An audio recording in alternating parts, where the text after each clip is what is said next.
Right, so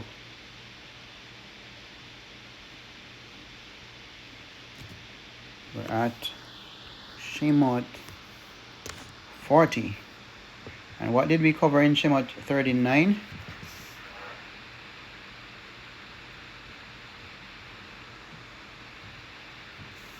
That was going through the details more on the garments. Tabernacle. Yes, the garments, right? The garments. So every garment was completed, every vessel was finished, and Benei Yisrael brought the whole Mishkan and everything in it to Moshe.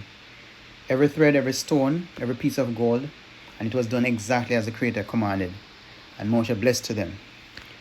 Now in chapter 40, Shemot Exodus chapter 40, Moshe finally steps into his role as the one who assembles the house. The structure goes up, the furniture is placed, the priests are dressed, the offerings begin, and then the moment the entire book of Shemot has been building toward, the cloud of the Creator descends and fills the Mishkan. What was built by human hands becomes filled by divine presence. So this is the climax of Shemot. I have some pictures here. It's on the YouTube channel that shows. I was saying that it makes sense that we look at the pictures that we've been describing. Have an idea of what the garments looked like. You know, the stones and the robes and the colors, the purple, the red, the blue, the white, part that looked like a pants, the part that looked like a dress, the turban, the blue string on his head, part of it that marked set apart or holy to the Creator. Yeah, it's a fine picture. We should check it out. Right, so that was it in terms of picture. All was done exactly as the Creator commanded. So we're going to read now verses 1 to 8 of chapter 40. Let me just bring that up. And the Creator spoke to Moshe, saying, on the first day of the first new moon, you are to raise up the dwelling place of the tent of appointment, and shall put in it the ark of the witness, and screen the ark with the veil. And you shall bring in the table and arrange what belongs on it, and bring in the lampstand and lights in it, and light its lamps. And you shall set the slaughter place of the gold for the incense before the ark of the witness, and put up the covering of the door to the dwelling place. And you shall set the slaughter place of the ascending offering before the door of the dwelling place of the tent of appointment. And you shall set the basin between the tent of appointment and the slaughter place, and shall put water therein. You shall set up the courtyard all around, and shall place the covering of the courtyard gate. So here we see the command to erect the Mishkan. The Creator speaks to Moshe with very specific instructions, and this was done on the first day of the first month. So it seems like it's a new year or it's a new season, right? And well, I'm just thinking that it's good to have the Creator, His presence with us, especially if there's any special time, any change in season and so on. Right? So it's a fresh start of the year, and it's not coincidental. So let the first thing you establish in a new year be my dwelling. That's what he was actually suggesting to Benei Yisrael. And of course Moshe is told to bring in the Ark of the Covenant to shield it, and to hang the veil and screen it off. The Ark holds a testimony and cannot be treated casually. So it had to be covered. It was protected, and honor had to be shown to what was inside. We also saw in verse 4, that spoke about the lamps, which is the menorah, right? And arrange the bread, the showbread, and the two stacks to be placed in order. So every detail has an assigned place. So it was very specific. The ark contained the testimony of the Creator's covenant with Benei Yisrael. Covering it was not concealment, it was reverence. Not everything holy is meant for constant open display. Some things must be guarded, protected, and approached carefully. So that's why the ark was covered. We'll read on from 16. No, from verse 8. I think we had stopped at verse 8. So we're going to read from verses 8 through to 16. Verse 9, that is. And shall take the anointing oil and anoint the dwelling place and all that is in it, and shall set it and all its utensils apart, and it shall be set apart. And you shall anoint the slaughter place of the ascending offerings and all its utensils, and set the slaughter place apart, and the slaughter place shall be most set apart. Verse 11. And you shall anoint the basin and its stand, and set it apart, and you shall bring Aharon and his sons to the door of the tent of appointment, and wash them with water. And you shall put the set apart garment on Aharon, and anoint him, and set him apart to serve as priest to me. And you shall bring his sons, and put along shirts on them, and shall anoint them as you anointed their father, and they shall serve as priests to me, and the anointing shall be for them an everlasting priesthood throughout their generations. Moshe did according to all that the Creator had commanded him. So he did. I'm noticing here that Moshe erected everything as commanded, right? And what we're seeing is that everything that was made was brought into place, and everything that was put into place had to be anointed. We'll read on. And it came to be, verse 17, came to be in the first new moon of the second year, on the first day of the new moon, that the dwelling place was raised up. I'll just read through to the end. And Moshe raised up the dwelling place, and placed its sockets, and set up its boards, and put it in its bars, and raised up its columns, and spread the tent over the dwelling place, and put the covering of the tent on top of it, as the Creator had commanded Moshe. And he took the witness and put it into the ark, and he put the poles through the rings of the ark, and put the lid of atonement on top of the ark, and brought the ark into the dwelling place, and placed the veil of the covering to screen off the ark of the witness, as the Creator had commanded Moshe. And he put the table in the tent of appointment on the north side of the dwelling place, outside the veil, and set the bread in order upon it before the Creator, as the Creator had commanded Moshe. And he put the lampstand in the tent of appointment opposite the table on the south side of the dwelling place, and lit the lamps before the Creator, as the Creator had commanded Moshe.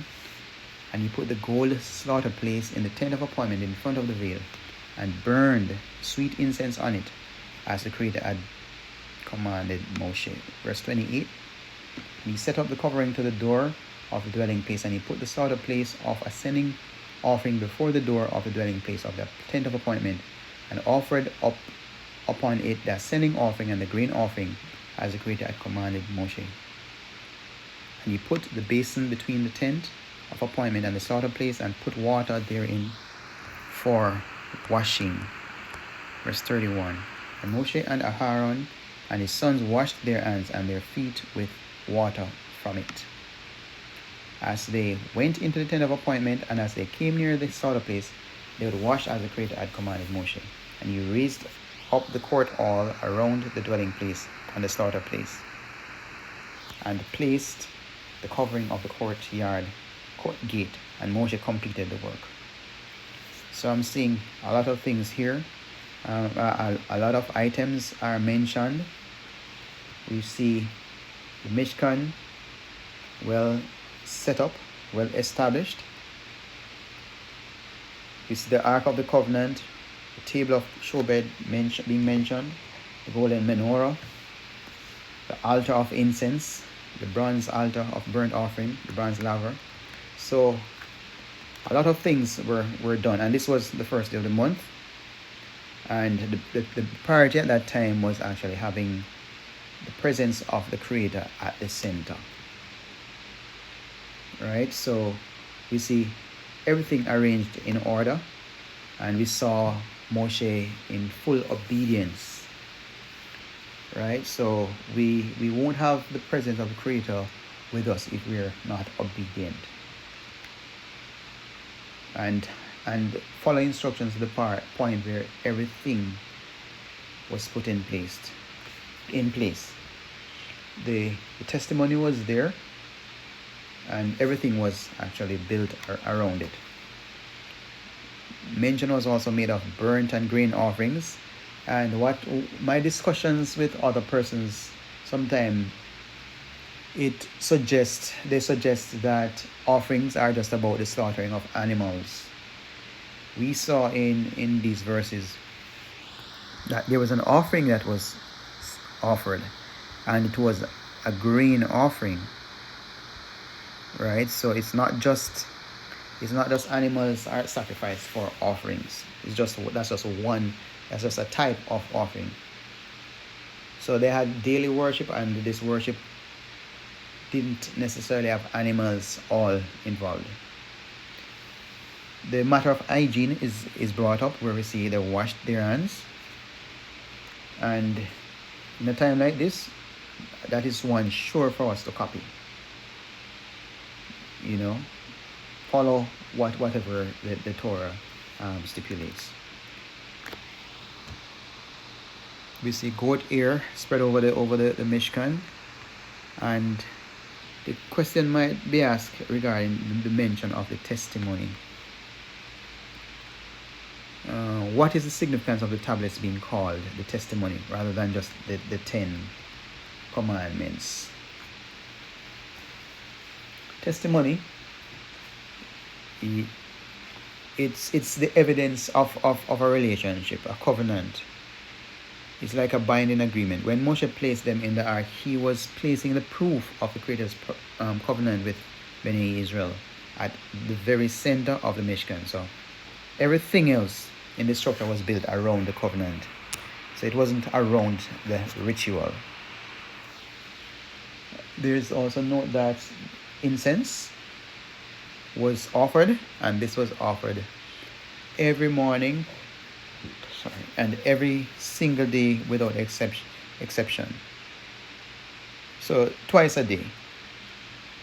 And that frames the entire day in worship for Benei Yisrael. So they began in the morning with fragrance before the Creator, and closed the day with the same way. Every day was booked by His presence. It would be so good if we could actually have, meditations morning before rushing out to our 9 to 5. And when we come home, we could do that same way.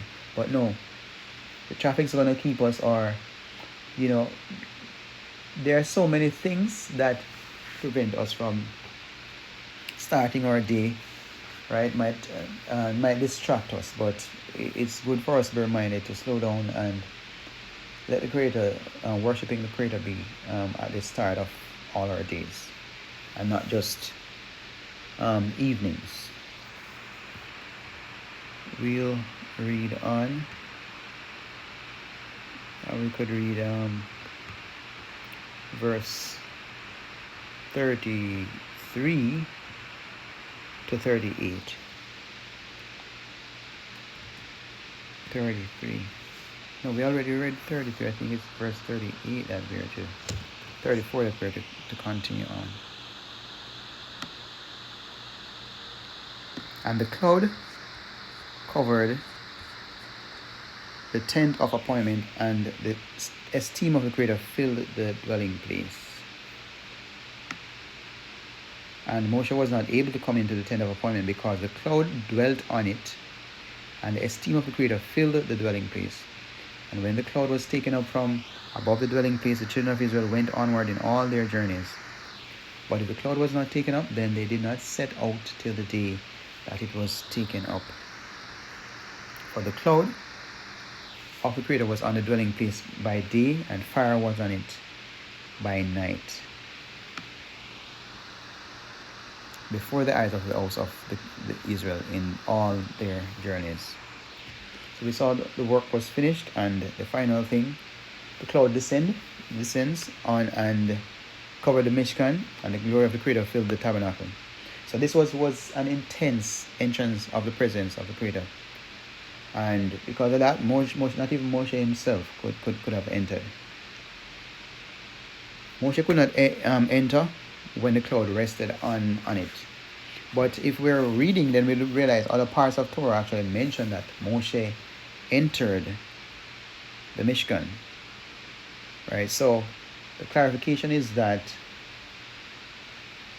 even though we see here Moshe could not enter, it's suggesting that he could not enter. That's verse 37. Moshe was not able to come into the tent of appointment. He was not able to enter because the cloud dwelt on it. So in other aspects, if we reference, for example, Numbers 7 verse 89, it says, where Moshe entered the tent of meeting and heard the Creator speaking to him from between the two cherubim above the ark. So it was just that particular time when the cloud descended that Moshe could not enter. The cloud was the GPS of Benei Yisrael. When the cloud lifted from the Mishkan, they broke camp and journeyed. And when it stayed, they stayed. They moved by the presence of the Creator, not by their own plans. So the cloud is actually a sign. And verse 38, the final verse, spoke about them dwelling place by day, right? And so that was their a place that they rested. That was a part of the journey. And even when they stopped for a while, they were still in transit, because there were always people on the move, and their stopping place was never the permanent destination. So the cloud by day and fire by night was always over them.